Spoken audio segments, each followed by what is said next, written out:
Hey guys, in this video I'll show you how to export payroll in Time Doctor. The first thing I want you to do is actually make sure you see this option right here.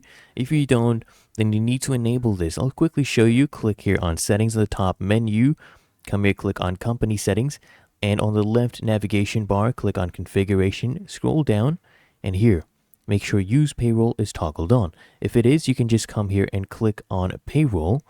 And now here you'll see a summary, okay, of the payroll, and you can choose different users. So if I click on this drop down, I can choose what users I want included. So if I toggle this off, I'll see all the other users I can choose as well.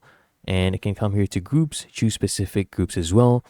And if we come here, click on date range, then you can actually change the range of the date. Let's say from the 13th till the 17th, okay?